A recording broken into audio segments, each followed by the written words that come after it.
भावनिक तणाव, मानसिक तणाव, शारीरिक तणाव का निर्माण होतात आणि ते निर्माण झाल्यावर शरीरात काय घडतं आणि त्या मानसिक ताणतणावातून मुक्त कसं व्हायचं, त्यासाठी गोळ्या न घेता देखील खूप सहज पद्धतीने कोणकोणते उपाय आहेत हे आपल्याला आज बघायचं आहे. आणि त्यासाठी आधीच ठरवा की मला हे पूर्ण ऐकायचं आहे. हे ऐकता ऐकता तुम्ही सर्वांनी मी विचारलं तर कॉमेंट करत, तुमच्या प्रतिक्रिया पाठवत, माझ्याशी जोडलेलं तर राहायचं आहेच, पण स्वतःच्या मनाला, स्वतःच्या भावनांना, स्वतःच्या विचारांना सुद्धा पाहत पाहत आपल्याला आपलं जीवन बदलायचं. आणि हा सत्संग, हे सकारात्मक विचार प्रत्येकापर्यंत पोहोचले पाहिजे. यासाठी जे जे माझं बोलणं ऐकतायत, हा पुढचा संपूर्ण सत्संग तर तुम्ही ऐकाच हो. याचा तुम्हाला, तुमच्या कुटुंबियांना तर फायदा होणार आहेच, पण इतरांपर्यंत हे पोहोचायला पाहिजे. इतक्या सहज सोप्या शब्दांमधलं आपल्या मराठीतलं ज्ञान, याच्यासाठी तुम्ही जर शेअर केलं नसेल तर खाली शेअरचं बटन आहे, लगेचच करा ना शेअर, विचार नका. पोहोचू द्या ना हा सत्संग सर्वांपर्यंत. तुम्हाला नाही वाटत असं?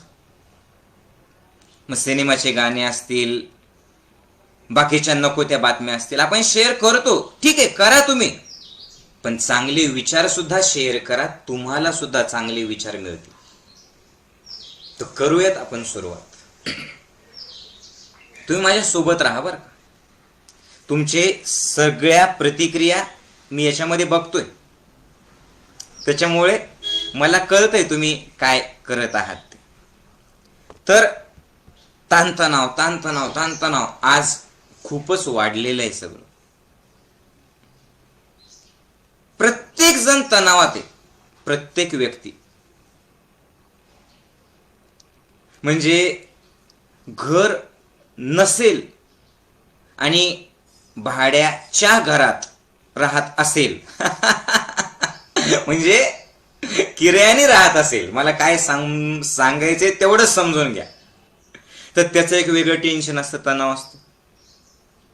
पण जर घर बांधलं, ज्यांनी ज्यांनी घर बांधलं कर्ज काढून, त्यांना विचारा ना की घरा एवढा मोठा आनंद झाला का हो? तर घरा एवढा आनंद तर सोडा, बँकेचे हप्ते कसे फिटतील आणि वास्तुशांतीला जे कर्ज काढून उसने पैसे घेऊन जे जेवण केलं ते उधार मागतायत, त्यांचे पैसे कसे फेडू, त्याचं एक वेगळं टेन्शन. प्रत्येकाला टेन्शन. जे कधीच कुठेच घराच्या बाहेर देखील निघत नाही त्याला टेन्शन, मला कोरोना होतो का काय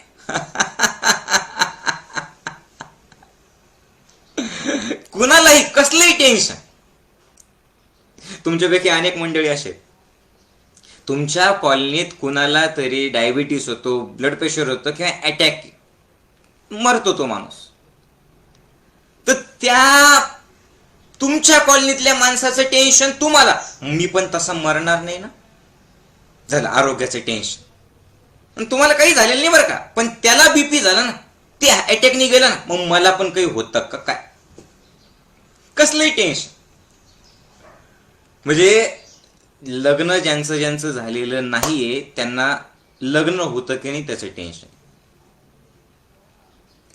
बरं, ज्यांचं लग्न झालं विचारा ना त्यांना, जे जे बघतायत मंडळी, वसंतजी आहेत, नितीनजी आहेत, धोंडूजी आहेत आपले भागवतजी आहेत, प्रकाशजी आहेत, त्यांना विचारा ना तुम्ही, प्रल्हादजी आहेत, माऊलीजी आहेत त्यांना विचारा की आता टेन्शन फ्री झालात का बाबा, काय सांगतील सगळे, यस झाले, बरोबर आहे. असं सांगावं लागतं बरं का. अरे जाऊ द्या ना बाकीचं, लहान लेकराला सुद्धा टेन्शन आहे. कसं ते टेन्शन, लहान लेकराला सुद्धा टेन्शन. त्या वस्तू ज्या कुठल्या खेळणे घेतलेले आहेत त्याचे टेन्शन. मग हे जे सगळं टेन्शन टेन्शन टेन्शन आहे ना, या सगळ्या टेन्शन मधून आपल्याला होणारे 90% रोग होतात, हे आपण शिबिरात ऐकलेले. मग ज्योत्स्नाताईंनी सांगितलं बघा की फेब्रुवारी 2020 वनात शिबिर केल्यानंतर ब्लड प्रेशरची गोळी घेत नाही आणि तरी सुद्धा खूप छान वाटतंय, बिनधास्त जीवन जगत आहे. जसं ज्योत्स्नाताईंनी सांगितलं तसा अनुभव शिबिरातल्या अनेकांचा आहे. अनेकांचा म्हणजे हजारो लोकांच्या गोळ्या सुटलेल्या आहेत, हजारो लोकांच्या तणावातून ते मुक्त झालेत. पण मग याच्यासाठी मी काय केलंय सांगा ना. मी काही कुठली गोळी दिली का तुम्हाला, काही इंजेक्शन दिलं, काही ऍडमिट केलं तुम्हाला? नाही. पण ही जी आपली सत्संगाची प्रोसेसच अशी. चैतन्य वनातलं आपलं ज्ञानयोग ध्यान शिबिर 4 दिवसाचं हे असं आहे की तुमच्या न कळतपणे तुम्ही कधी स्वतःला विसरता, कधी मीच्या पलीकडे जाता, कधी तणावमुक्त होतात, हे तुमचं तुम्हालाही कळत नाही. अर्थात कुणाला अनुभव येतात असे, जे जोडलेले. अगदी आता सुद्धा सत्संग ऐकताना तुम्ही बघा ना, जर केवळ फॉर्मॅलिटी म्हणून सहज ऐकून बघूयात म्हणून जर ऐकत असताल तर माझे शब्द तुमच्या हृदयात पोहोचणारच नाही. तुम्ही फक्त चेक करत राहताल, आज माऊलीजी काय सांगतात. मी बोलतोय आणि तुमच्या डोक्यात विचारांचं वादळ सुरू आहे, तुमच्या आणि माझ्यामध्ये विचारांची भिंत उभी. म्हणून सत्संग कसा ऐकायचा ते सुद्धा कळालं पाहिजे. घाई घाई घाई घाई घाई, इकडे बघा पुन्हा तिकडे बघा, कोणाचा कॉल उचला, कोणाचं काय, ते सोडा ना. सगळं सत्संग आहे ना, फक्त सत्संग. जे लोक सत्संगाची वाट बघतात, जे लोक माऊलींची वाट बघतायत, जसं मला उत्सुकता असते की माझ्या साधकांशी मी कधी बोलतो आणि किती बोलू, असंच माऊलींचं मी किती ऐकू आणि किती आचरणात आणू, असं ज्यांना वाटतं ना, बस बदल तिथून सुरुवात होत असतो. म्हणून याची सुद्धा गोडी निर्माण झाली पाहिजे, याचं सुद्धा वेड लागलं पाहिजे तुम्हाला. मग आपोआपच बदल होतात.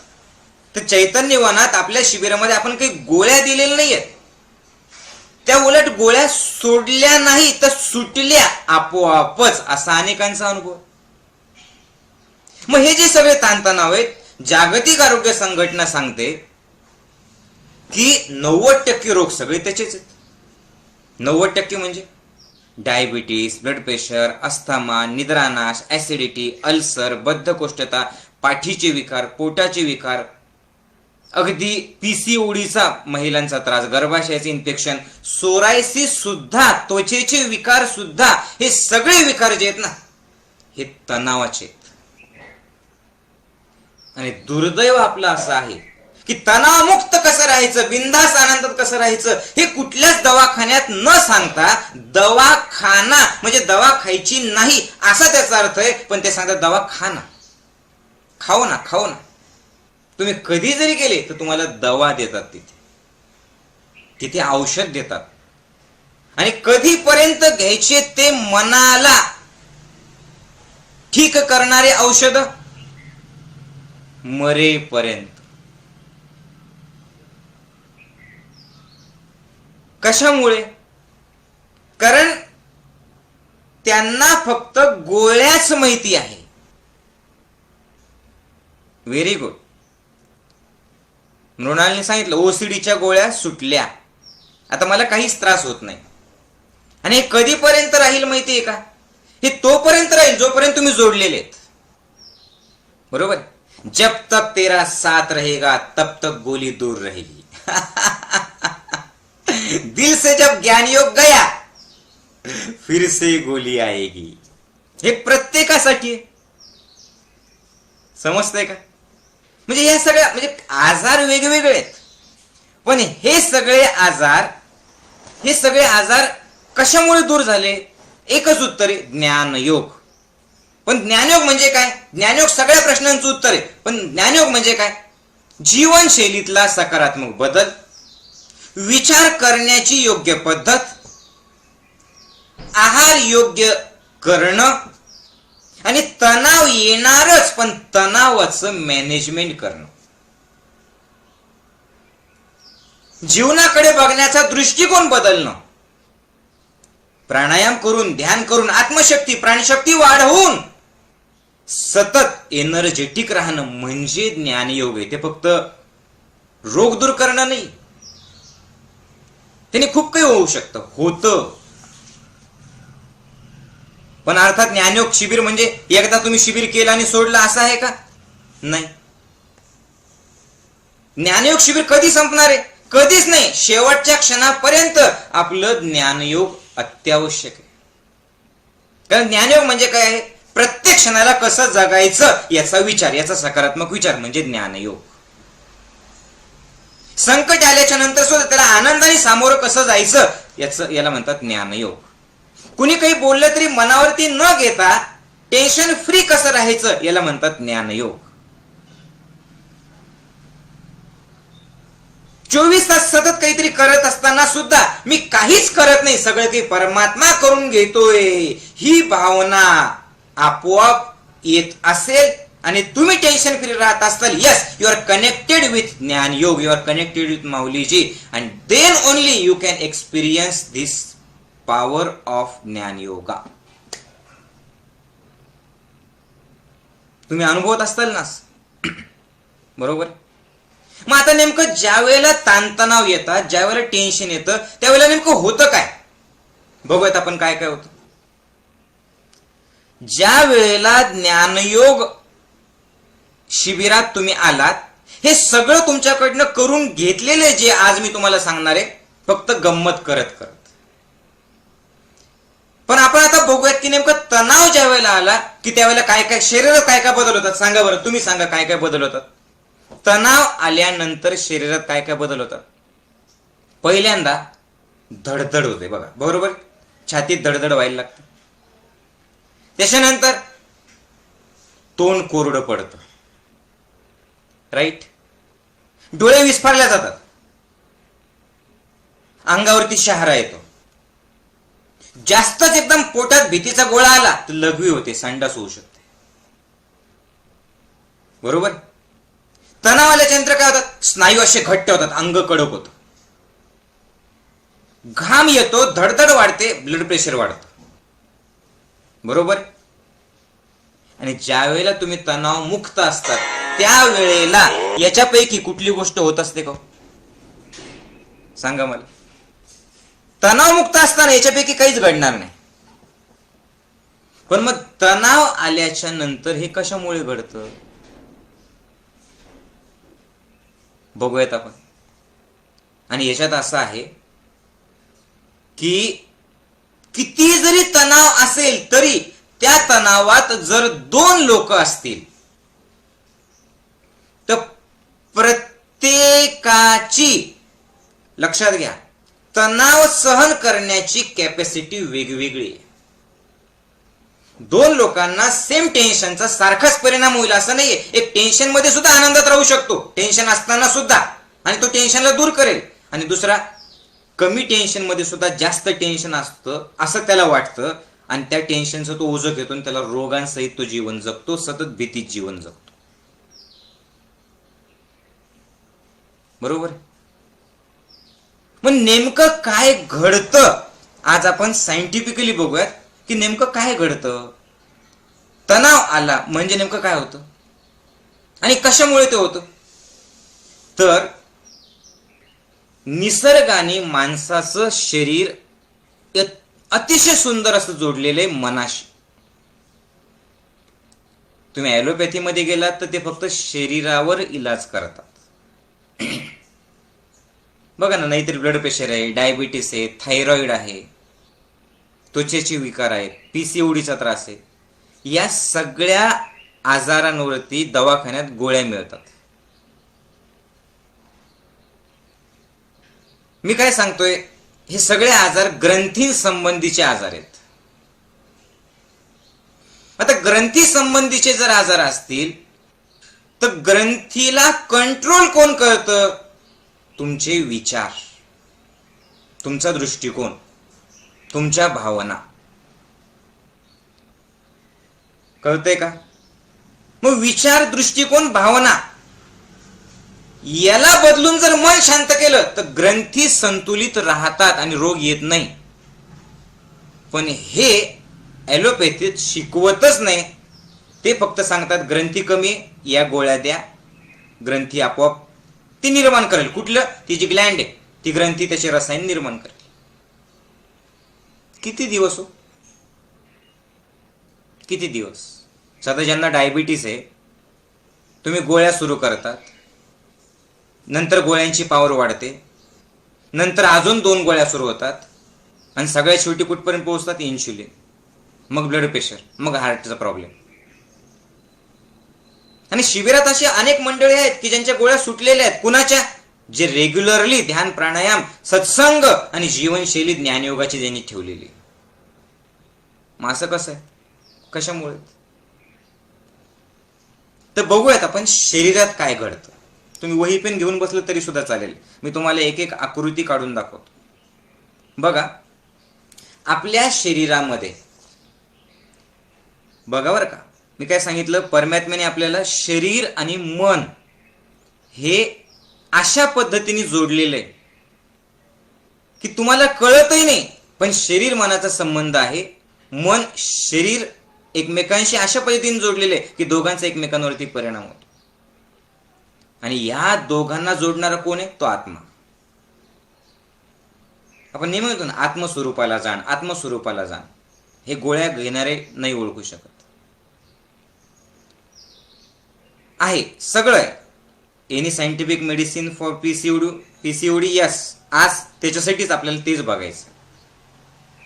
मग आता नेमकं काय करायचं की हे टेन्शन आल्याच्या नंतर ती धडधड, ते घाम येणं, ते बीपी वाढणं, ते श्वास वाढणं, ते तोंड कोरडं पडणं, हे कशामुळे होतं? तर इकडे लक्ष द्या. आपल्या शरीरामध्ये एक ग्रंथी आहे, त्या ग्रंथीचं नाव आहे ॲड्रेनल. काय नाव आहे? ॲड्रेनल. आता ही जी ग्रंथी आहे, ही ग्रंथी लक्षपूर्वक आहे का बरं का, ज्या वेळेला तुमच्या आयुष्यात संकट येईल, टेन्शन येईल, प्रॉब्लेम येईल, काय काय सांगितलं मी? बघा, संकट, त्याच्यानंतर तणाव आणि प्रॉब्लेम, असं आलं. बघा, संकट, तणाव आणि प्रॉब्लेम हे असं आलं, हे तुमचं अनैसर्गिक आहे. संकट नैसर्गिक आहे, पण त्याच्यातून तणाव आणि त्याला प्रॉब्लेम समजणं हे अनैसर्गिक आहे. आणि ज्या वेळेला तुम्ही अनैसर्गिक आहे असं समजलं, संकट यायला नाही पाहिजे असं समजलं, की त्याच्यातून जो तणाव येतो, तो तणाव हँडल करण्याकरता त्या तणावाला तुम्ही सामोरं गेलं पाहिजे. तुमच्या अंगात शक्ती यायला पाहिजे, तुमच्या मेंदूकडे रक्ताचा पुरवठा केला पाहिजे. याच्यासाठी ही जी ॲड्रेनल नावाची ग्रंथी आहे ना, ही काम करते. आता कुठे आहे ॲड्रेनल ग्रंथी? तर इकडे बघा, तुम्हाला ओळखू येईल. तुम्ही जर मला सांगितलं तर तुमच्या लक्षात येईल. ही जी आकृती मी काढलेली आहे, तुमच्या लक्षात येईल ही कशाची आकृती? बरं सांगा. Right, kidney. बरोबर. तर ॲड्रेनल ग्रंथी कुठे? हे बघा, या 2 किडन्या आहेत, लेफ्ट अँड राईट. ॲड्रेनल ग्रंथी कुठे? बरोबर या किडनीच्या वर अशी टोपी घातल्यासारखे त्या 2 ग्रंथी आहेत. या किडनीच्या वर, या किडनीच्या वर. कळालं? आणि या किडनीच्या वर असलेल्या या ग्रंथीला, कुठल्या? ॲड्रेनल नावाची जी ग्रंथी आहे, या ॲड्रेनल ग्रंथीला लाईफ सेव्हिंग ग्लँड असं पण म्हणतात, जीवन वाचवणारी ग्रंथी असं पण म्हणतात. दुसरं याचं नाव तुम्ही लिहून ठेवू शकता बरं का, किंवा याच्यात पण लिहू शकता. दुसरं याचं नाव काय आहे? Suprarenal Gland. बघा, ही आहे किडनी. या किडनीच्या वर ही टोपी घातली, काय आहे ही? ॲड्रेनल ग्रंथी. तर याला सुप्रारिनल ग्लँड असं पण म्हणतात. सुप्रा म्हणजे वर आणि रिनल म्हणजे किडनी. किडनीच्या वर जी ग्रंथी आहे त्याला दुसरं नाव काय आहे? Life saving Gland. कुठली ग्रंथी आहे ही? जीवन वाचवणारी ग्रंथी. ती आहे ॲड्रेनल ग्रंथी. कळालं? आता ही जी ॲड्रेनल ग्रंथी आहे, 4 ग्रॅम अंदाजे वजन आहे तसं. या ग्रंथीला, इकडे लक्ष द्या, ही जी ग्रंथी आहे ना, या ग्रंथीला जर का समजा आपण त्याची जर फोड केली तर ती कशी? अशी त्रिकोणी आहे बघा, ही अशी, ही या पद्धतीने. असे 3 भाग आहेत त्याच्यामध्ये. या ग्रंथीला 3 भाग आहेत. असे दिसत असेल तर बघा, हे असे 3 भाग दिसले. हा जो बाहेरचा भाग आहे ना, याला म्हणतात कॉर्टेक्स. CORTEX, cortex. कळतंय? या बाहेरच्या भागाला कॉर्टेक्स म्हणतात. आणि हा जो आतमधला भाग आहे ग्रंथीचा, कळतंय, हा जो आतमधला भाग आहे याला म्हणतात मेड्युला. काय म्हणतात? मेड्युला. लक्षात येतंय? बघा, ही ग्रंथी अशा पद्धतीने आहे. हे जो बाहेरचा भाग आहे याला कॉर्टेक्स म्हणतात. त्याच्यानंतर हा जो हे जे आहे आतमधला भाग याला म्हणतात मेडुला. आणि हा जो आहे मेडुला, हा सगळ्यात जास्त महत्वाचा आहे. कळतंय का? हा सगळ्यात जास्त महत्वाचा आहे. कारण जेव्हा जेव्हा संकट येतं, जेव्हा जेव्हा प्रॉब्लेम येतं, जेव्हा जेव्हा तुम्ही तणावात येतात, तर तणावात आल्याच्या नंतर हा जो मेडुला आहे याच्यातून हार्मोन्स निघतात. कळत असेल तर हो म्हणा. कळतंय का? या मेडुलामधून हार्मोन्स निघतात. ते कुठले कुठले हार्मोन्स आहेत? 4 प्रकारचे मेन हार्मोन्स आहेत. बघा, कॉर्टेक्सचं पण काम आहे, ते पण वेगळे हार्मोन्स निर्माण करतं. आज आपल्याला त्याच्याविषयी बघायचं नाही. याच्यातून निर्माण होणारे हार्मोन्स जे आहेत त्याच्यामुळे तुमचं बीपी मेंटेन होतं, ब्लड प्रेशर, पाण्याची लेवल मेंटेन होते. कशातून? मी कॉर्टेक्सचं सांगतोय. लैंगिक प्रॉब्लेम कुठले असतील तर ते कॉर्टेक्सच्या संबंधी इथून निर्माण होणारे जे हार्मोन्स आहेत त्याच्यावरच डिपेंड आहे. आज आपल्याला त्याच्याविषयी बघायचं नाही. आपल्याला काय बघायचं? हे जे मधलं मेडुला, याच्यातून 4 प्रकारचे हार्मोन्स तयार होतात. पहिलं हार्मोन्स कुठलं आहे? वाटल्यास तुम्ही लिहू शकता, एड्रेनाईल. कुठलं आहे? मी लिहित नाही, तुम्ही लिहा एड्रेनाईल. हे कळालं तुम्हाला? हो असेल तर मग मी पुढे जातो. कळालं? किडनी, किडनीच्या वर ही टोपी, याचं काय नाव आहे? ॲड्रेनल ग्रंथी. याचं जर आपण विभाजन केलं तर बाहेरच्या भागाला कॉर्टेक्स म्हणतात. त्याच्यात पण खूप डिटेलमध्ये जाऊ शकतो, पण मी जात नाही. आतमधला जो आहे ॲड्रेनल ग्रंथीचा मेडुला, मेडुला कशाशी संबंधित आहे सांगा? मेडुला कशाशी संबंधित आहे? हा, तणावाशी संबंधित आहे. जेव्हा तुम्ही टेन्शन घेतलं रे घेतलं, टेन्शन घेतल्याच्या नंतर 4 हार्मोन्स मेडुला निर्माण करतं. कुठले कुठले आहे? नंबर 1 ॲड्रेनाईल. त्या ॲड्रेनाईललाच एपिनेफ्राईन असं पण म्हणतात. हे सहज मी माहितीसाठी सांगतोय तुम्हाला. नंबर 2 ते आहे कोर्टिसोल. काय आहे? कोर्टिसोल. त्याच्यानंतर ॲड्रेनल ग्रंथी काय काय रस निर्माण करते ते सांगते. नंबर 3 जे आहे ते एल्डोस्टेरॉन. काय काय आहे? एल्डोस्टेरॉन. आणि नंबर 4 नॉर ॲड्रेनाइनल. कळालं? पुन्हा एकदा माझ्यासोबत रिपीट करा. Number 1 aldosterone, number 2 cortisol, number 3 ॲड्रेनाईल आणि नंबर 4 नॉर ॲड्रेनाईल. हे 4 हार्मोन्स निर्माण होतात. या ॲड्रेनाईल ग्रंथीला हे हार्मोन्स का निर्माण करावे लागतात? केव्हा निर्माण करते? उत्तर देत राहा म्हणजे मला कळेल. केव्हा निर्माण करते? जेव्हा तुम्ही सांगा टेन्शन घेता, जेव्हा तुम्हाला दडपण येतं, जेव्हा तुम्हाला प्रॉब्लेम येतात, हे कळतंय सर्वांना, तेव्हा ती हे 4 हार्मोन्स निर्माण करतात. त्यातलं मेन काय आहे? ॲड्रेनाईल आणि नॉर ॲड्रेनाईल. आता हे जे ॲड्रेनाईल आहे, हे ॲड्रेनाईल काय करतं ते तुम्हाला सांगतो. पण हे जे ॲड्रेनाईल आहे, हे ॲड्रेनाईलला कोण कंट्रोल करतं? तर या ॲड्रेनाईलला न्यूरो ट्रान्समीटर असं पण म्हणतात, म्हणजे संदेशवाहक आहे. याला आपण हार्मोनही म्हणू शकतो, न्यूरो ट्रान्समीटर देखील म्हणू शकतो. संकट आले की लगेच ती शरीराला सूचना देते आणि याला पिट्युटरी ग्रंथी पण कंट्रोल करतात.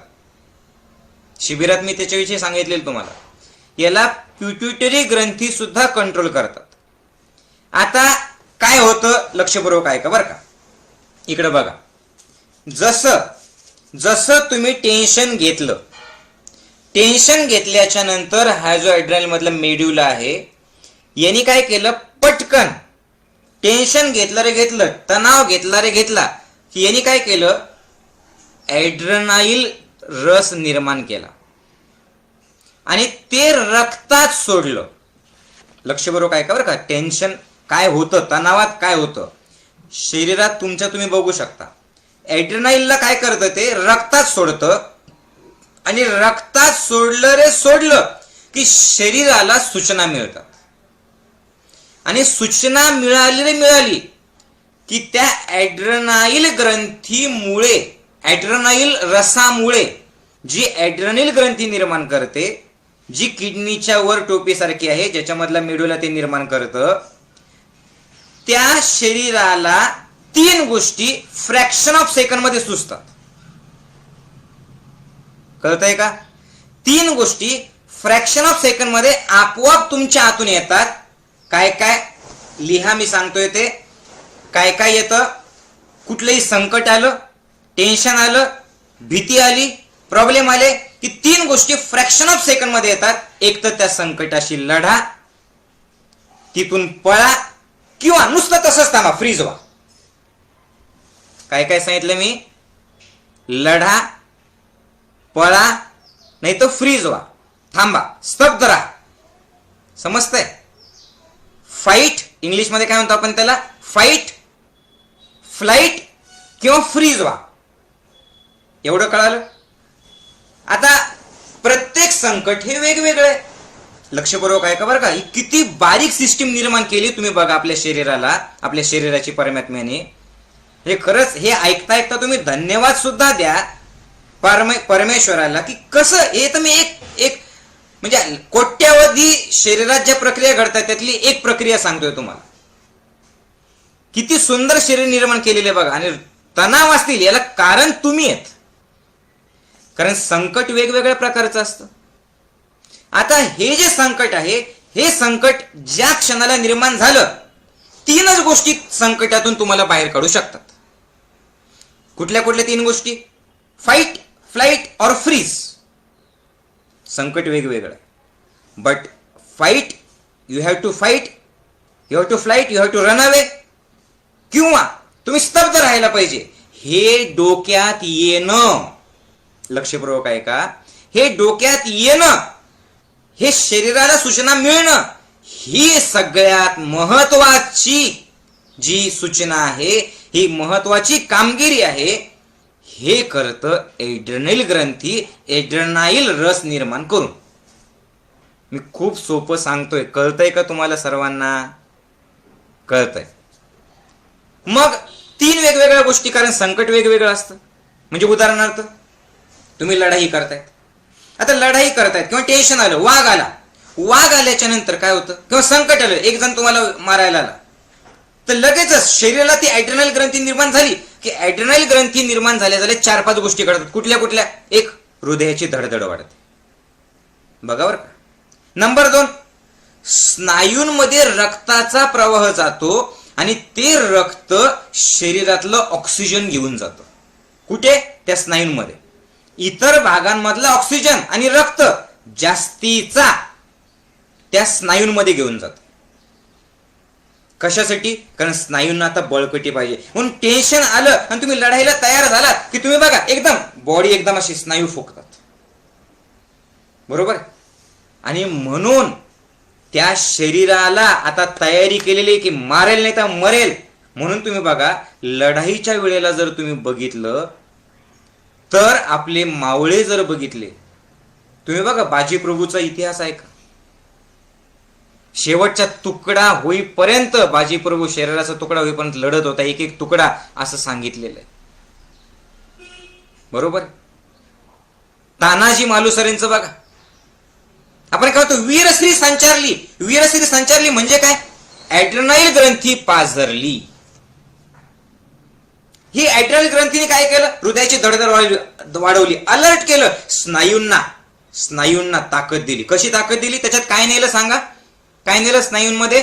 त्याच्यामध्ये नेलं ऑक्सिजन आणि रक्त. मनाला सतर्क केलं, मनाला सावधान केलं, शरीराला जागरूक केलं. याच्यामुळे नेमकं काय होतं? याच्यामुळे तुमची पचनाची ताकद मात्र कमी झाली बरं का. कशामुळे? मेन शरीराचं काम काय आहे? अन्न खाल्लेलं पचवणं. पण आता संकट आलं ना, आता प्रॉब्लेम आला ना, मग शरीर काय करतं? ॲड्रेनालिन पाजरलं की पचनाला सगळ्यात जास्त ग्लुकोज लागतं, सगळ्यात जास्त ताकद लागते. म्हणून मी पहिल्यांदाही सांगतो की जागतिक आरोग्य संघटनेने काय सांगितलं की 93% आजार जे आहेत ते कशाचे आहेत? हे पोटापासून आलेले आहेत. आपल्या शिबिरात सगळं झालेलं आहे. त्याच्यामुळे आहार चांगला घेतला पाहिजे, ज्ञानयोग गोपाळकाला म्हणजे कच्च्या भाज्यांचं सेवन करायला पाहिजे, हे आपण सगळं शिकलेलो आहे. मग ती जी ताकद आहे पोटाची, ती सगळी ताकद म्हणजे काय? ग्लुकोज. ही ग्लुकोज घेऊन ही ॲड्रेनालिन ग्रंथी काय करते? स्वदेशी सूचना मिळाली की शरीर त्या पचवण्यासाठीचं जे ग्लुकोज आहे ते सगळं मेंदूकडे पाठवून देते. झालं, पोटाची ताकद कमी झाली, पोटाची पचनाची ताकद कमी झाली आणि मेंदूची ताकद वाढली. कळालं?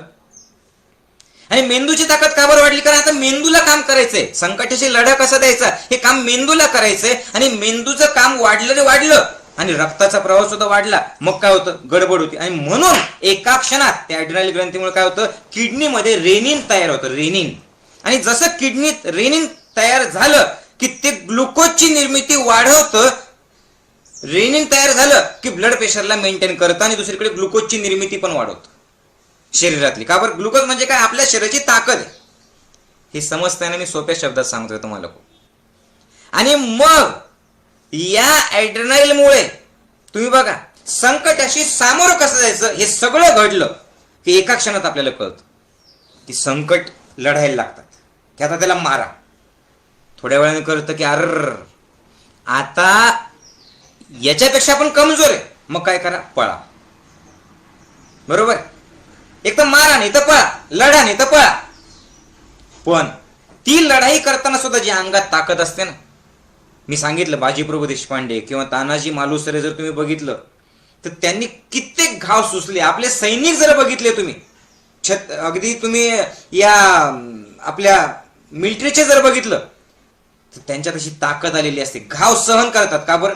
घाव सहन करण्याची ताकद जी आहे ना स्नायूंमध्ये, ते ॲड्रेनालिन ग्रंथी देते. कशामुळे देते? कारण त्या क्षणाला लढण्याकरता म्हणजे तुम्हाला वाचण्याकरता ते आवश्यक आहे. कळतंय मी जे बोलतोय ते? आणि मग आता गंमत बघा बरं, पण सगळे संकटात लढणं किंवा पळणं असं नसतं ना. सगळ्या संकटात लढणं पळणं हे थोडीच असतं.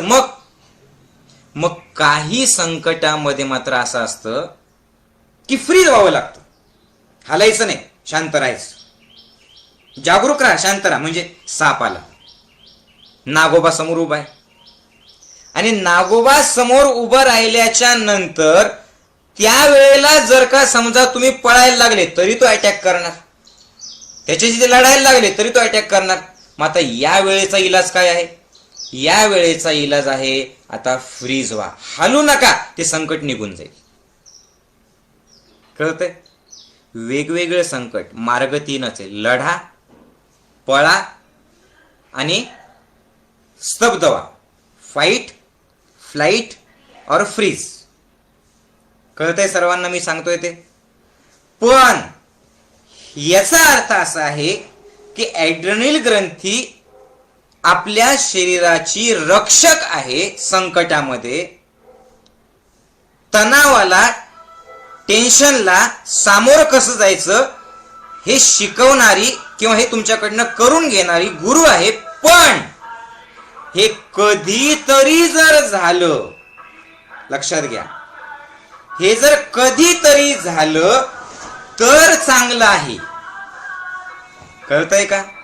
हे जर कधीतरी झालं, संकट असतानाच झालं तर चांगलंय. आता हा पॉइंट महत्वाचा आहे, लक्षपूर्वक आहे. आणि नेहमीप्रमाणे महत्वाच्या पॉइंटला ती तिकडे कचऱ्याची गाडी येते, आजही आलेली आहे. तुमचं लक्ष मात्र माझ्याकडे पाहिजे. काय सांगितलं मी तुम्हाला? हे कळालं का सर्वांना? की हे झालं तरच तुम्ही सामोरं जाऊ शकणार आहे संकटाला. करेक्ट, बरोबर आहे. पण संकटाला सामोरं जाण्यासाठीची ताकद ॲड्रेनल देते, ॲड्रेनल ग्रंथी देते. पण हे संकट असतानाच झालं तरच तुमचं शरीर चांगलं राहील.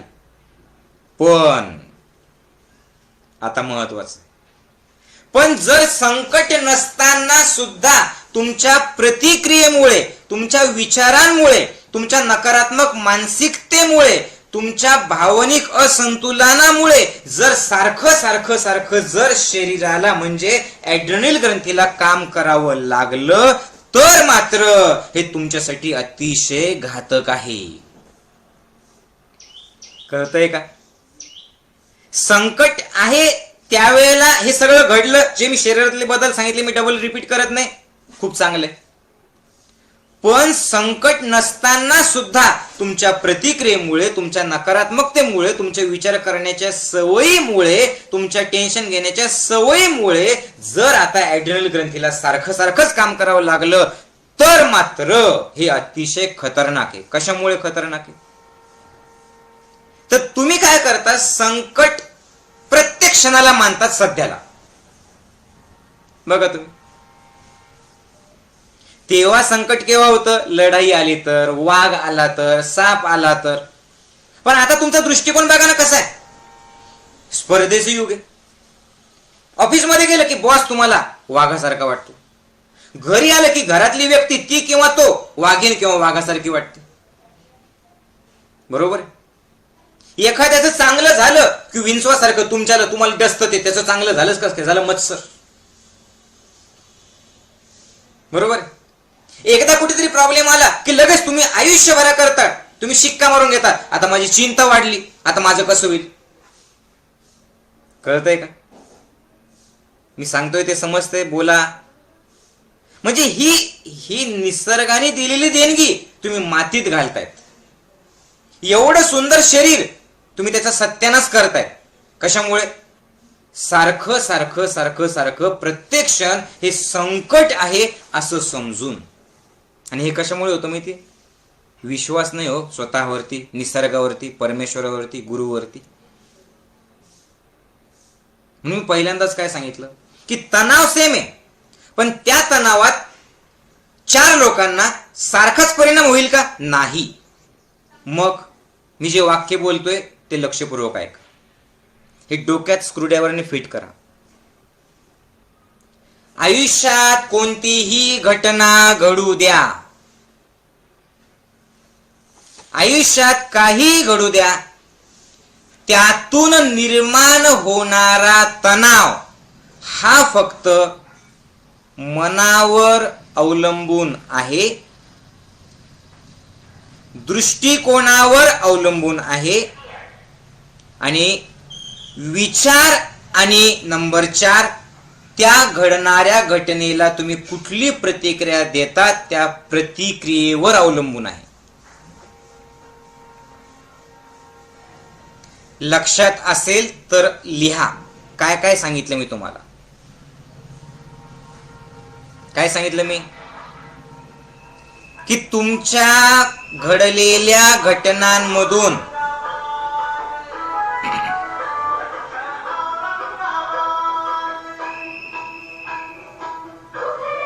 कचरा टाकू नका. होऊ द्या त्यांचं. तोपर्यंत लिहा तुम्ही. काय सांगितलं मी तुम्हाला? बोला. क्या बोला मैंने? की आयुष्यात काही जरी घडलं तरी सुद्धा तुमच्या तणावाची निर्मितीची प्रक्रिया, तुमची तणाव निर्मिती, तुमचं टेन्शन हे फक्त कशावरती अवलंबून आहे? तुमच्या मनाच्या धारणेवर, तुमच्या दृष्टिकोनावर, तुमच्या विचार करण्याच्या पद्धतीवर, आणि सगळ्यात महत्वाचं घडलेल्या घटनेला तुम्ही कुठली प्रतिक्रिया देतात त्या प्रतिक्रियेवर तुम्ही किती टेन्शन घ्यायचं आणि किती टेन्शन येणार आणि शरीर चांगलं राहील की रोगी राहील हे सगळं फक्त या 4 गोष्टींवरती अवलंबून. समजतंय? खूप सारे साधक असे असेल तर मला उत्तर द्या बरं का, लिहा त्याच्यात. असे साधक आहेत का की शिबिराच्या अगोदर छोट्या छोट्या गोष्टीचं टेन्शन यायचं, आता मात्र टेन्शन येत नाही, आता मात्र तुम्ही सहज घेतात? ऐसा अगर है तो बोलो. असं आहे का? शिबिराच्या अगोदर छोट्या छोट्या गोष्टीचं टेन्शन यायचं, आता मोठं जरी काही घडलं तर आता टेन्शन येत नाही. आता तुम्हाला विश्वास आलाय की यस मी त्याला सामोरं जाऊ शकतो, यस ज्ञानयोग आहे, माऊली जे आहेत, यस सगळं मी करू शकतो, असं जाणवलंय कोणाला? यस जाणवलं, बरोबर आहे. मग हे कशामुळे आहे? नीट ऐका बरं का, नीट ऐका. याच्यानंतर मी पुढचं तुम्हाला खूप महत्वाचं सांगणार. हे सगळ्यात या सत्संगाचा गाभा आहे. मी काय सांगितलं तुम्हाला की सगळ्यात महत्वाचं आहे काय? मी एकदा रिव्हिजन करतो म्हणजे तुमच्या लक्षात येईल की ॲड्रेनाईल ग्रंथी पाझरणं, त्याच्यातून ॲड्रेनाईल ग्रंथी पाझरून ॲड्रेनाईल रस निर्माण होणं आवश्यक आहे. कारण निसर्गाने ते दिलेलं आहे. कशासाठी दिलेलं आहे? संकटातून बाहेर काढणं. 3 मार्ग: लढणं, पळणं, थांबणं. आवश्यक आहे का हे? यस आवश्यक आहे. कधी? संकट आल्याच्या नंतरच. पण हे जर अनैसर्गिकपणे, कशामुळे? तुमचे विचार नकारात्मक, भावना असंतुलित, टेन्शन घेण्याची सवय, चुकीची दिलेली प्रतिक्रिया आणि नकारात्मक दृष्टिकोन, याच्यामुळे जर तुमच्या त्या मत्सरामुळे, टेन्शनमुळे प्रत्येक क्षणाला तुम्ही काय करतात? त्या ॲड्रेनाईल ग्रंथीला कामाला लावतात. समजतंय? प्रत्येक क्षणाला ॲड्रेनाईल ग्रंथीला कामाला लावलं. कामाला लावलं म्हणजे काय केलं? अनैसर्गिक रीतीने तिचं काम वाढवलं. आता जसं अनैसर्गिक रीतीने तिचं काम तुम्ही वाढवलं तर वाढवल्याच्या नंतर मग काय काय होणार आहे? म्हणजे उदाहरणार्थ एक संकट आलं, एका तणावातून फ्री झालं, एक टेन्शन आलं, त्या तणावातून फ्री व्हायच्या आत दुसरं टेन्शन, त्याच्या दुसरं टेन्शन, त्याच्या दुसरं, एका मागोमाग एक, एका मागोमाग एक, एका मागोमाग एक. काय झालं? टेन्शन, भीती, चिडचिड, रागवणं, प्रॉब्लेम, संकट हे जर सारखं सारखं तुम्ही समजत राहिले आहे असं, तर सगळ्यात अगोदर त्याचा परिणाम होतो इतर ग्रंथींवर. मग काय सुरू होईल? तुमचा थायरॉइड. त्याचा परिणाम होईल त्वचेवर. लक्षात घ्या, त्याचा परिणाम होईल त्वचेवर. त्वचेवर म्हणजे ॲड्रेनाईल ग्रंथीचं काम लक्षात घ्या. मेंदूला रक्त पुरवठा जास्त आणि ऑक्सिजन जास्त करणार आहे संकट आल्यावर. कोण? ॲड्रेनाईल. कळतंय का? मग जर सारखं संकट संकट संकट संकट आलं तर शरीर काय करतं? जे कमी महत्वाचं आहे असं शरीराला वाटतं त्याच्याकडचं ऑक्सिजन घेऊन टाकतं, त्याच्याकडचं रक्त घेऊन टाकतं आणि ते मेंदूला पाठवून देतं. का बरं? आता संकटात तू वाचणं गरजेचं आहे. कळतंय का? मग त्वचेला सुद्धा ऑक्सिजन पाहिजे, रक्त पाहिजे. पण शरीर काय करतं की सध्याला थांबतो. त्वचा तू थांब थोडस, आता लढाईची हातघाईची वेळ आलेली आहे. मग ते त्वचेकडचं ऑक्सिजन, त्वचेकडचा रक्त घेऊन टाकेल आणि कोणाला पोहोचवल? सांगा, कुठे पोहोचवल? कुठे पोहोचवल? बोलत राहा, मेंदूला. मग असं जर सारखं सारखं सारखं होत राहिलं तर पहिल्यांदा तुमच्यात बदल घडणारे, तुम्ही म्हातारे दिसायला लागता, तुमच्या त्वचेवर सुरकुत्या येतील, मी म्हणतोय म्हणून असं आहे का? नाही. हे प्रयोग केले सगळ्या शास्त्रज्ञांनी. माकडावर केला, उंदरावर केला. ज्याला सतत टेन्शन दिलं ना, त्या ॲड्रेनाईलमुळे ते उंदीर, ते माकडं, त्यांचे अवयव सगळे म्हातारे झाले. बघा भीतीचा, तणावाचा परिणाम कसा होतो ते मी सांगतोय तुम्हाला. दुसरी गोष्ट, त्वचेचे रोग लगेच सुरू होतील. सोरायसिस सुरू होईल. बरोबर आहे. सारखे सारखे तुम्हाला टेन्शन, चिडचिड असेल, तरुण मंडळी असतील तर पिंपल्सचा त्रास सुरू होईल. त्याच्यात आहाराचं आणि जीवनशैलीचं सुद्धा कारण. सुरकुत्या पडायला लागतील. का बरं? इथलं सगळं ऑक्सिजन आणि रक्त काय केलं, इकडे सारखं सारखं चाललं. दुसरा बदल तुम्हाला सुरू होतील, पोटाचे रोग. म्हणजे एक तर संडास होणार नाही साफ, बद्धकोष्ठता होणार नाही. बद्धकोष्ठता होईल म्हणजे 4-4 दिवस साफ होणार नाही. अपचन आणि ऍसिडिटी सुरू होईल. बघावर का याचं कारण काय, मूळ कारण काय आहे? विनाकारण घेतलेलं टेन्शन. कशामुळे? तर सगळ्यात जास्त शक्ती, मी आधीही सांगितलं होतं, सगळ्यात जास्त शक्ती लागते अन्न पचवण्यासाठी.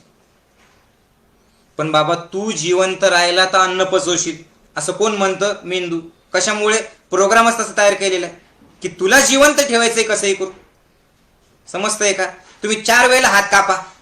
आज हात कापा, पुन्हा 10 दिवसांनी हात कापा, पुन्हा 15 दिवसांनी हात कापा, काहीच करू नका. तुम्ही ब्लेड मारा. शरीर त्याचं जोडून घेतं की नाही घेत?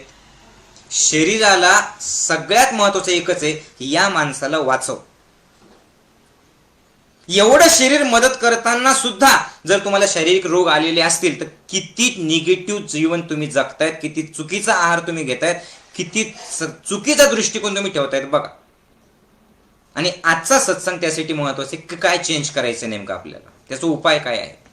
पण त्यासाठी हे काय घडतंय ते मी तुम्हाला सांगतो. मग तू वाचला पाहिजे.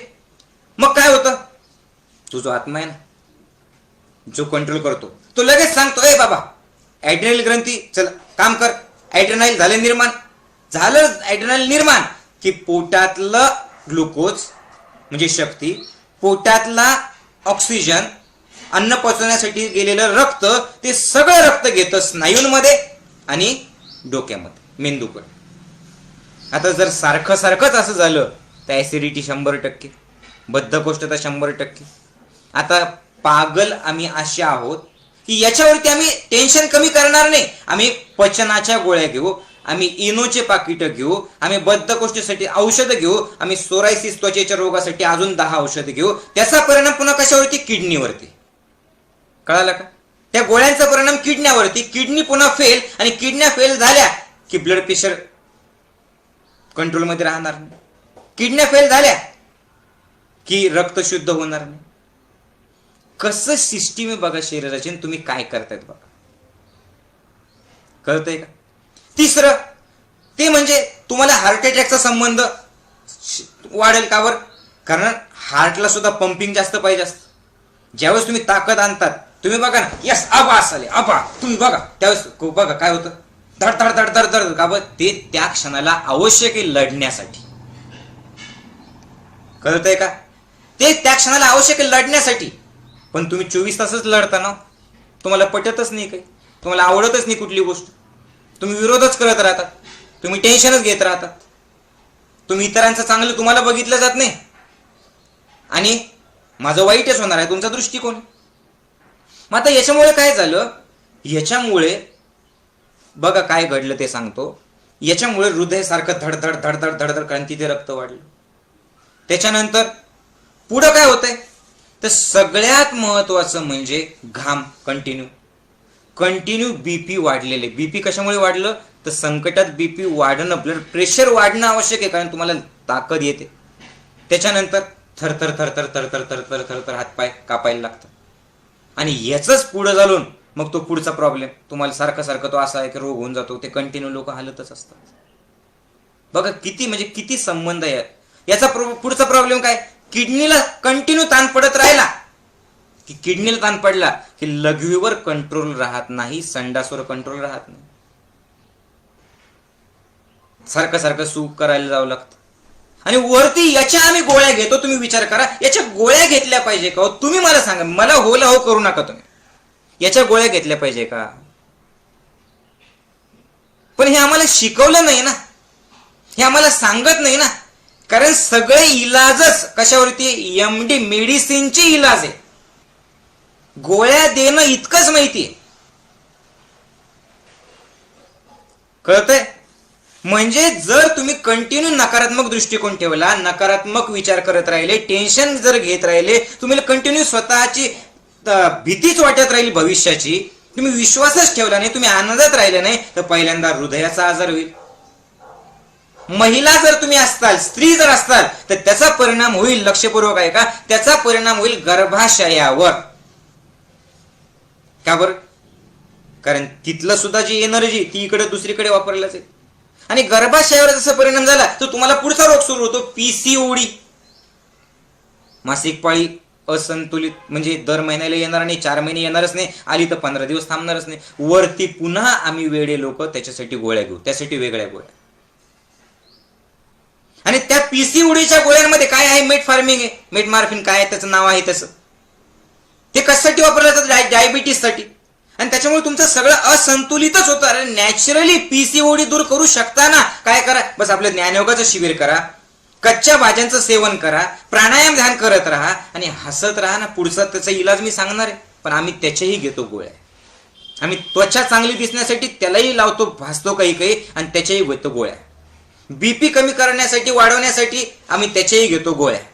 शुगर मेंटेन करण्यासाठी त्याच्याही घेतो गोळ्या. काय करताय तुम्ही विचार करा. किडनीचे आजार निर्माण कोणी केले? तुम्ही. आम्ही त्याच्याही घेतो गोळ्या. बघा तुम्ही. आणि मग याच्यातून काय होतं? तुम्ही मला बघा, मी तुम्हाला सांगितलं की कंटिन्यू तुम्हाला लागते ताकद, ताकद, ताकद. आणि ताकद म्हणजे ग्लुकोज निर्माण करावं लागतं. आणि जसं ग्लुकोज कंटिन्यू निर्माण होत राहिलं जास्तीचं, मग तुमची सुरू होते पुढे चिडचिड, बेचैनी, मग येतो OCDचा त्रास. कळतंय का? चिडचिड, बेचैनी, चिडचिड, चिडचिड सारखे, बेचैन, माझं काही होतं का, माझं काही होतं का, माझं काही होतं का, शांत राहूच शकत नाही एका ठिकाणी. सदर एक टीव्ही लावला ना, 10 वेळेला चॅनल चेंज करतात. सत्संग माझा आता इथं बघतायत ना आपला, 10 वेळेला बाहेर जाऊन येतात. एका ठिकाणी शांत बसूच शकत नाही. मग OCDचा त्रास, मग नकारात्मक विचार, मग पुन्हा आम्ही काय करतो? वेळेत त्याच्या गोळ्या घेतो. काय करायला पाहिजे? OCD असेल, तुम्हाला PCODचा त्रास असेल, किंवा तुम्हाला अजून चक्कर येणं सुरुवात होतं, व्हर्टिगो, हे जर होत असेल तर काय करायचं? काहीच करू नका. बस शिबिर ज्ञानयोगाचं करा, हसत राहा, आनंदी राहा, तणाव घेणं सोडून द्या. पुन्हा पुढचा परिणाम काय होईल? तुम्हाला झोप लागणार नाही, श्वास घ्यायला त्रास होईल, दमा सगळ्यात महत्वाचं याच्यामुळेच होतो. कळतंय का? दमा याच्यामुळेच होतो. म्हणजे आता मी पुन्हा पहिले आपल्या पॉइंटकडे वळतो की काय सांगितलं मी तुम्हाला? की तणाव निर्माण होणं हे फक्त आणि फक्त मनाच्या धारणेवर अवलंबून आहे. हे वाक्य माझ्यासोबत तुम्ही रिपीट करा, म्हणजे तुमच्या डोक्यात शिरेल. रिपीट करा, माझ्यासोबत बोला. जगातला कोणताही मोठा प्रॉब्लेम, बोला, जगातला कोणताही मोठा प्रॉब्लेम, जगातलं कितीही मोठं संकट, बोला मोठ्याने, मोठ्याने बोला, नुसतं ऐकू नका. जगातलं कितीही मोठं संकट आलं तरी सुद्धा, रिपीट करा, जगातलं किती मोठं संकट आलं तरी सुद्धा त्या संकटातून, बोला, त्या प्रॉब्लेम मधून, त्या प्रसंगातून, त्या व्यक्तीकडनं तणाव निर्माण करायचा की नाही करायचा? रिपीट करा मोठ्याने. तणाव निर्माण करायचा की नाही करायचा, हे फक्त इथं दाखवा स्वतःला, बोट इथं दाखवा असं स्वतःला, माझ्यावर, बोला, माझ्यावर, माझ्या मनोधारणेवर, माझ्या दृष्टिकोनावर अवलंबून आहे. म्हणा अवलंबून आहे, म्हणजे याचा अर्थ काय? बोला, माझा तणाव निर्माण करायला मी जबाबदार आहे. बोला असं, माझा तणाव निर्माण करायला मी जबाबदार आहे. आता पुढचं वाक्य बोला, माझ्या तणावातून, बोला, माझ्या तणावातून बाहेर पडण्याची ताकद माझ्यात आहे. मोठ्याने बोला, नुसतं बघू नका, बोला सगळ्यांनी, म्हाताऱ्यातल्या म्हाताऱ्याने सुद्धा बोला, आणि मोठ्याने बोला. माझ्या तणावातून मी 100% बाहेर पडणार आहे, त्यासाठी आजच्या सत्संगात जे बदल माऊलीजी मला सांगतायत मी तसे करणार आहे. माझा विश्वास आहे, बोलत राहा कंटिन्यू, माझा विश्वास आहे की मी माझ्या तणावाचं नियोजन करू शकतो, तणावातून बाहेर येऊ शकतो. दोन्ही हात असे करा, एकदम विश्वासाने एकदा बोला यस. Very good. आता लक्षपूर्वक ऐका, मी एक्सप्लेन करतोय. तणावाची निर्मिती मनोधारणेवरती अवलंबून आहे. म्हणजे जर तुमच्या सगळ्या टेन्शन मधून जर मुक्त व्हायचं असेल, फक्त 1 सेकंद लागतो. बोला, लिहा, किती सेकंद लागतो तणावातून मुक्त व्हायला? बोला, 1 सेकंद. कुठला? आत्ताचा, हाच क्षण, हाच क्षण. काय करायचं या क्षणात? मनोधारणा बदलायची. बोलत राहा माझ्यासोबत पटापट. काय बदलायचं? मनोधारणा बदलायची. आता मनोधारणा बदलायची म्हणजे काय करायचं? काही जरी घडलं तरी सुद्धा 2 चॉईस आहे तुमच्याकडे. 2 चॉईस आहे तुमच्याकडे. काही जरी घडलं तरी सुद्धा तुमच्याकडे 2 चॉईस आहे. मी लिहितोय, मला एकदम मोठ्याने वाचून दाखवायचं. पहिला चॉईस आहे, काय आहे? बोला, यस. आणि दुसरा चॉईस आहे, काय आहे हे? नो. जीवनात काही जरी घडलं, काही जरी म्हणजे कुणामुळे? सासूमुळे, सुनेमुळे, नवऱ्यामुळे, बायकोमुळे, नशिबामुळे, जीवनामुळे काही जरी घडलं, यू हॅव ओनली 2 ऑप्शन्स. एक यस, एक नो. आता तुम्ही कोणता ऑप्शन त्या क्षणात निवडतात त्याच्यातून तणावाची निर्मिती होईल किंवा नाही होणार. कळालं? काय आहे ते? एक म्हणजे लक्षपूर्वक आहे का, इकडे बघा माझ्याकडे. तुमच्या आयुष्यात काही जरी घडलं ना तर 2 चॉईस. एक यस. यस म्हणजे काय? जे घडलं तो प्रॉब्लेम नाही असं म्हणणं. आणि नो म्हणजे काय? जे घडलं तो खूप मोठा प्रॉब्लेम आहे असं समजणं. बस. याच्यातून सगळे तणाव निर्माण होतील किंवा नाही होणार. कळत असेल तर बोला. बोलो यस. काय सांगितलं मी? काही जरी आयुष्यात घडलं, किती मोठं काही जरी घडलं, तर पहिल्यांदा त्या क्षणाला तुम्हाला काय करायचंय? काय करायचंय? म्हणा हा प्रॉब्लेम नाहीये. काय म्हणा? हा प्रॉब्लेम नाहीये. कळतंय का? हा प्रॉब्लेम नाहीये. मग हा थोडं विपरीत घडलेलं आहे, पण हा प्रॉब्लेम नाहीये. नंबर 2, मी याला सॉल्व्ह करू शकतो. हे लिहा. काही जरी घडल्याच्या नंतर पहिल्यांदा काय म्हणायचं? हा प्रॉब्लेम नाही. नंबर 2, या परिस्थितीला मी सामोरं जाणार आहे. कळालं? नंबर 3, या परिस्थितीतून मी बाहेर येणार आहे. आणि नंबर 4, ही ताकद माझ्यात आहे. कळालं? पण जर तुम्ही पहिल्यांदाच म्हटलं हा प्रॉब्लेम आहे, आता प्रॉब्लेम आहे म्हटलं, झालं, तुम्ही शिक्का मारला, तुम्हाला कुणीच वाचवू शकत नाही. मग काय काय होईल? आता मला उत्तर तुमच्याकडनं पाहिजे. पटापट उत्तर द्या. जर तुम्ही असं म्हटलं की अरे प्रॉब्लेम नाहीये, तर मनात काय काय येईल? चला बोला. किती मोठं संकट आलं, किती मोठं काही जरी घडलं, आणि जर तुम्ही असं म्हटलं की हा प्रॉब्लेम नाही, पटापट मला तुमचे उत्तर वाचायचे. चला सांगा. जर तुम्ही असं म्हटलं की हा प्रॉब्लेम नाही, ठीक आहे, होते रहता है, कुछ नहीं होता, हा जीवनाचा भाग आहे, बड़े बड़े देशों में ऐसी छोटी छोटी गलतियां होती रहती है. असं जर तुम्ही म्हटलं तर काय होईल? बोलत राहा. काय होईल? तर तुम्हाला पर्याय सुचतील की याच्यातून बाहेर काय करायचं, याच्यातून बाहेर कसं यायचं. कळतंय का? तुम्हाला टेन्शन येणार नाही, तुम्हाला तणाव येणार नाही. आणि टेन्शन आणि तणाव जर नाही आला तर पुढं काय करायचं सुचेल. बरोबर आहे? पुढं काय करायचं सुचेल तुमचं डोकं शांत राहील, तुमचं मन शांत राहील, आणि डोकं आणि मन शांत राहील तर ॲड्रेनलिनला सारखं सारखं काम करण्याची गरज पडणार नाही. म्हणजेच ना धडधड होईल, ना त्रास होईल, ना किडनी खराब, ना त्वचा खराब, ना पचन खराब. तुम्ही शांत राहता. कळालं? रिलॅक्स राहतात. पण जर तुम्ही असं म्हटलं की हा खूप मोठा प्रॉब्लेम, ओ माय गॉड, आता मी काय करू, फिनिश, आता माझं सगळं संपलं. ज्या क्षणाला तुम्ही असं म्हणतात की हा सगळ्यात मोठा प्रॉब्लेम आहे, आता माझं सगळं संपलं, चला तुम्हीच मला उत्तर द्या, आता काय होईल बरं? उत्तर देत राहा. हा प्रॉब्लेम आहे असं तुम्ही मान्य केलं, मनोधारणा, माझं लाईफ प्रॉब्लेम आहे, माझी सासू प्रॉब्लेम आहे, माझी सून सगळ्यात मोठा प्रॉब्लेम आहे, माझा नवरा प्रॉब्लेम आहे, लोक मला टोचून बोलतात हा प्रॉब्लेम आहे, सध्याला मला पैशाची अडचण आहे, हा खूप मोठा प्रॉब्लेम आहे. असं जर तुम्ही म्हटलं तर काय होईल सांगा? काय होईल?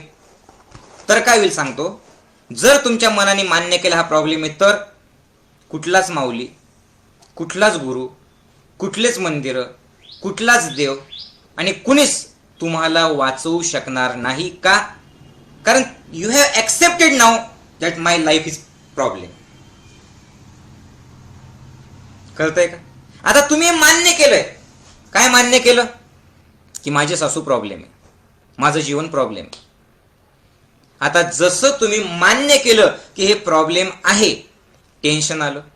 टेन्शन असं आलं, ॲड्रेनल ग्रंथी, लगेच ॲड्रेनल ग्रंथीने ॲड्रेनल निर्माण केलं. त्याच्यातून सगळं पुढचं काय आहे ते रिपीट मी हे करत नाही, सगळं ते सगळं निर्माण झालं. आणि हे कंटिन्यू होत राहिलं की बीपी, मग डायबिटीस, मग थायरॉइड, मग सोरायसिस, मग PCOD, मग OCD, मग टेन्शन, मग मायग्रेन, मग सगळे प्रॉब्लेम. म्हणजे एका क्षणात कसं चेंज होऊ शकतं? युअर ॲटिट्यूड, युअर व्हिजन, तुमचा दृष्टिकोन, तुमची जगण्याची पद्धत कशी पाहिजे. प्रॉब्लेम आहे का प्रॉब्लेम नाहीये, बस दोन गोष्टी आहेत. काही जरी घडलं, प्रॉब्लेम नाहीये, याच्यातून मार्ग निघू शकतो. यस, बोला काय पाहिजे, बोला काय पाहिजे, यस. कळलं? आणि हे सगळं घडण्यासाठी आहे ना, कुणीतरी एक जिवंत गुरु तुमच्या आयुष्यात पाहिजे. समजतंय का? एक जिवंत गुरु तुमच्या आयुष्यात पाहिजे, जो तुम्हाला तुमचं बोट धरेल, जो तुमचा हात धरेल, जो तुम्हाला बापाच्या नात्याने, जो तुम्हाला शिक्षकाच्या नात्याने रागवून, जो आईच्या प्रेमाने तुम्हाला समजून घेऊन तुम्हाला तुमच्या मूळ स्वरूपापर्यंत घेऊन जाईल की अरे बाबा तू बघ एकदा स्वतःला, तू कोण आहेस बघ, तू का तणाव घेतोय, तू याला सॉल्व्ह करू शकतो. तो तुमच्यातला आत्मविश्वास काय आहे? गुरुची व्याख्या फक्त दीक्षा देतो, मंत्र देतो आणि माझं नाव घे म्हणतो, तो गुरु आहे का? नाही. जो तुमच्यात आत्मविश्वास निर्माण करतो, जो तुमच्यावरती भरभरून प्रेम करतो, ज्याला तुमचं चांगलं झाल्याच्यानंतर आनंद होतो, ज्याला तुमच्याकडनं कुठलीच अपेक्षा नाहीये, ज्याला तुम्ही निर्व्यसनी व्हावं असं वाटतं, ज्याला तुमच्या घरात चांगलं राहावं वातावरण असं वाटतं, तो तुमचा गुरु आहे. कळतंय का? जो स्वतः तसं जगतो आणि मग बोलतो, तो तुमचा गुरु आहे. कुणी असू शकतं, XYZ. मग अशा व्यक्तीच्या सोबत ज्यावेळेला तुम्ही राहिलं, एकदा सोबत राहिलं, दोनदा सोबत राहिलं असं नाही, अशा व्यक्तीच्या सोबत तुम्ही कंटिन्यू जर राहिलं, तुमच्या घरात असताना सत्संगाच्या रूपाने राहू शकतात. मध्ये सर्व्हिसिंग करण्यासाठी 2-3 महिन्यात आपल्या चैतन्यवनात तुम्ही येऊ शकतात. त्याच्यासोबत रोज सकाळी प्राणायाम ध्यान तुम्ही करू शकतात. मग हे जर केलं तर काय होईल? आपोआपच ही ॲटिट्यूड तुमची डेव्हलप होईल. हे एका दिवसाचं नाहीये, हे कंटिन्यू सतत चेक करत राहणं गरजेचं आहे. ही ॲटिट्यूड तुमची डेव्हलप होईल की यस यार ठीक आहे यार, होते रहता है, कोई प्रॉब्लेम नाही, कोई प्रॉब्लेम नाही, चलो नो प्रॉब्लेम. मग काय होतं? सुचतं तुम्हाला. कळतंय का? आणि अहंकार असेल तर मग गुरुनी जरी काही बोललं ना तर तुम्हाला राग येईल. अहंकार असेल तर घरातल्या सासू सुनांनी जरी काही बोललं ना तुम्ही चिडचिड करायला लागतं. अहंकार असेल तर थोडं काही झालं की बस मलाच का बरं झालं, अहंकार काय करतो? अहंकार एकाच प्रकारचा नसतो. एक असतो न्यूनगंड आणि एक असतो अहम. अहम म्हणजे मला कोणी काही केलं तरी सुद्धा त्रास, आणि न्यूनगंड म्हणजे मला काहीच येत नाही, मी काहीच करू शकत नाही, माझ्यात काही ताकदच नाही, माझ्यात असंच आहे. हा सुद्धा अहंकार आहे. अहम प्लस आकार, मीला दिलेला आकार.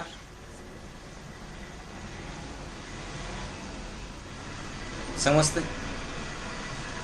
मग याच्यासाठी ज्यावेळेला तुम्ही असं म्हणतात येस ठीक आहे काही प्रॉब्लेम नाही, त्यावेळेला हे कधी शक्य आहे? जर तुम्ही जोडल्या गेले तर. त्याच वेळेला तुमची प्रतिक्रिया बदलेल, आणि प्रतिक्रिया बदलली की मग जीवन बदलेल. तुमचं जीवन तुमच्या प्रतिक्रियेवर अवलंबून आहे. हे समजून घ्या. मग यासाठी काय काय करावं लागेल? ॲड्रिनल ग्रंथी नीट राहावी, तणाव रहित आयुष्य जगावं. यासाठी काय काय करायचं? एक, चिंता करणं सोडून द्या.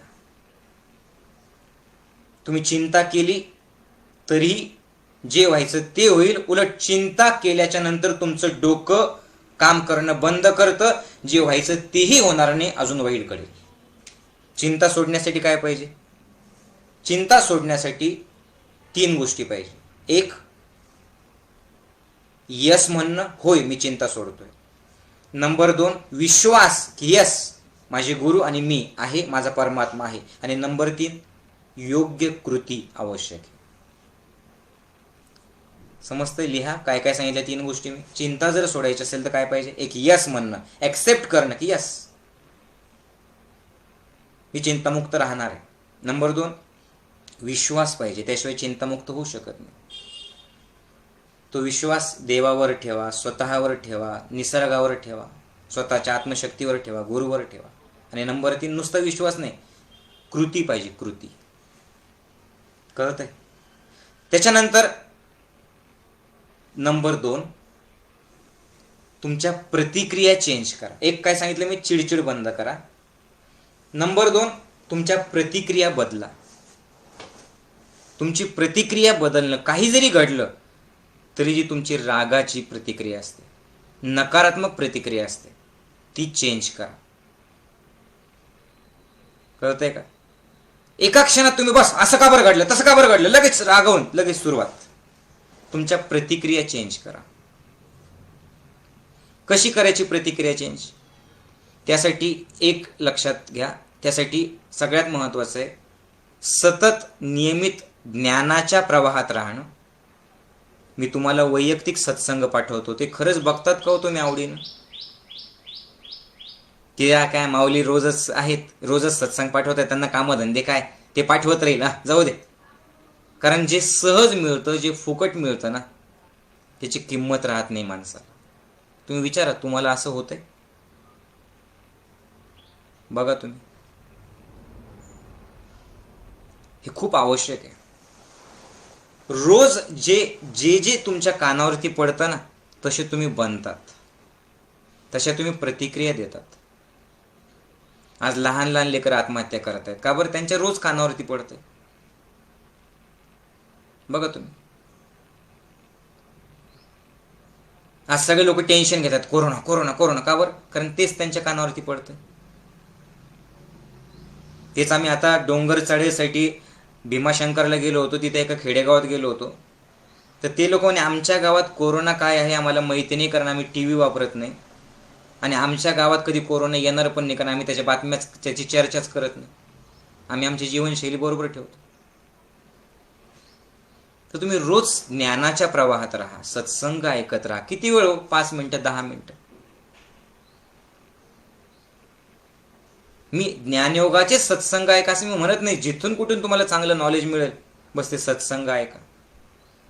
आणि प्रतिक्रिया बदलण्यासाठी एक, काय ज्ञानाच्या प्रवाहात राहा, आणि नंबर 2, ज्ञानाच्या प्रवाहात राहिलं तरच जागरूकता येते की मी काय करतोय हे पाहणं, हे पाहणं आवश्यक आहे. आणि कधी पाहायचं हे? तर सगळे कामं करताना ते पाहायचं. त्यासाठी वेगळं बसण्याची गरज नाही.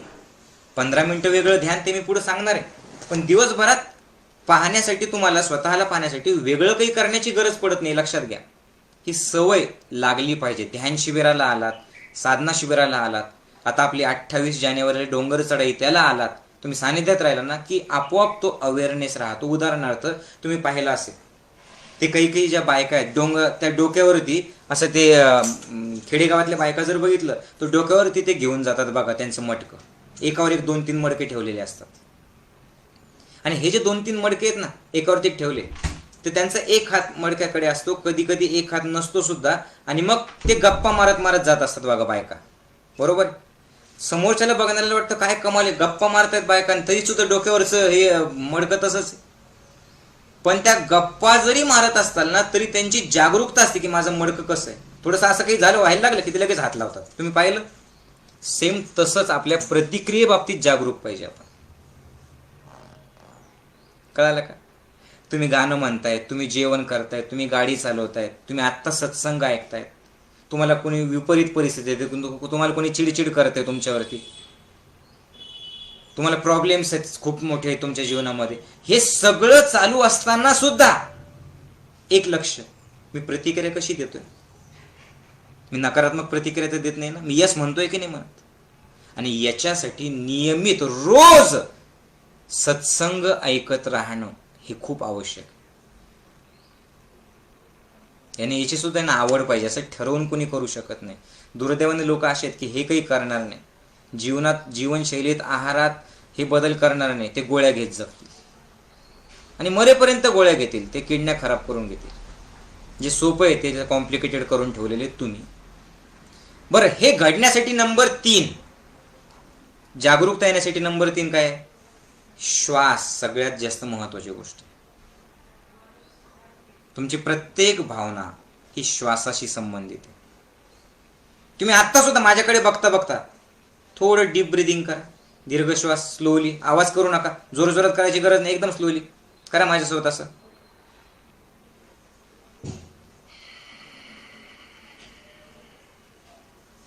घ्या सावकाश श्वास. श्वासाला बघा, या नाकपुड्यांकडे लक्ष द्यायचं. घ्या श्वास, स्लोली सोडा.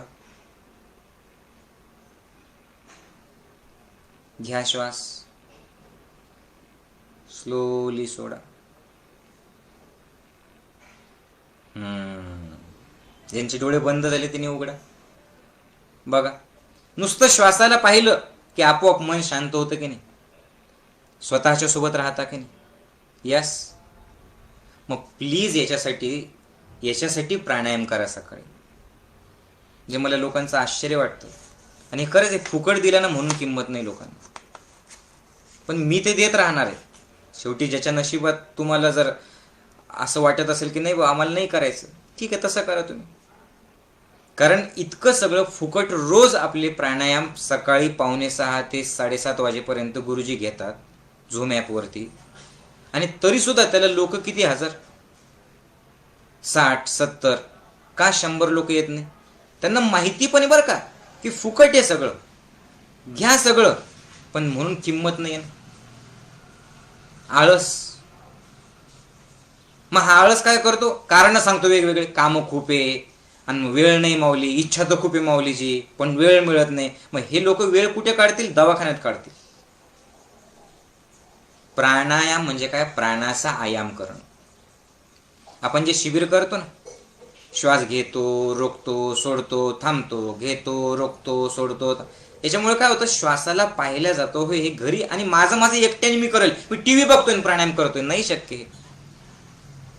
मी कामं करता करता प्राणायाम करतो, नाही शक्य. त्यासाठी वेगळा वेळ द्या. सगळ्यात महत्वाचं काय? व्यायाम पाहिजे. योगासन किंवा व्यायाम, सूर्यनमस्कार सगळ्यात महत्वाचं. अंगातून घाम निघाला पाहिजे. आणि याच्यासाठी सगळ्यात महत्वाचं डोंगर चढाई. डोंगरावरतून पूर्वीच्या काळचे लोक बघा तुम्ही, मी पहिले सांगितलेलं आहे की म्हणायचे आजारी आहे ना कुलदैवताकडे जाऊन ये. सगळे कुलदैवत आपले कुठे? डोंगराच्या वर. डोंगरावर चढून आले की सगळं हे बरोबर व्हायचं. काय कारण आहे त्याचं सायंटिफिक मी सांगत बसणार नाही. आणि हे सगळं सहज घडण्यासाठी ज्ञानयोगाची कास धरा, बस, काहीच करू नका. सोबत राहा फक्त. तुम्ही आलात काय नाही आलात काय माझा काही स्वार्थ नाही त्याच्यामध्ये. तुम्ही नाही आलात तर मला तुमचा राग नाही, तुम्ही आलात तर मला त्याचं काही फार कौतुक नाही. मी माझ्या रस्त्यावरती चालतोय, जे मी तुम्हाला सांगतोय ना हे मी अनुभवतोय. हे कुठल्या दवाखान्यात तुम्हाला इतक्या सोप्या पद्धतीने ऐकायला नाही मिळणार. माझी इच्छा की अरे बाबा ओळख, तुझ्या जीवनाला तू जबाबदार आहे, बघतो. आणि यासाठी सगळ्यात शेवटचा फॉर्म्युला लिहा, मी सांगतो. तणावरहित जगण्याचा सगळ्यात शेवटचा फॉर्म्युला खूप भारी आहे. काय फॉर्म्युला आहे? काही जरी घडलं तर एकच गोष्ट बोलायची, कुठली? ओके बोके काम 100%. काय म्हणायचं? ओके बोके काम 100%. समजतंय का? की काही जरी घडलं ना ते ठीक आहे, आय एम परफेक्टली ओके. मी ठीक आहे बाबा, मी टेन्शन घेणार नाही, I am perfectly okay. Okay बोके. मी ज्या परिस्थितीत आहात, वाईट जरी परिस्थिती असेल तर मी ठीक आहे. ओके म्हणजे परिस्थिती ठीक आहे असं नाहीये.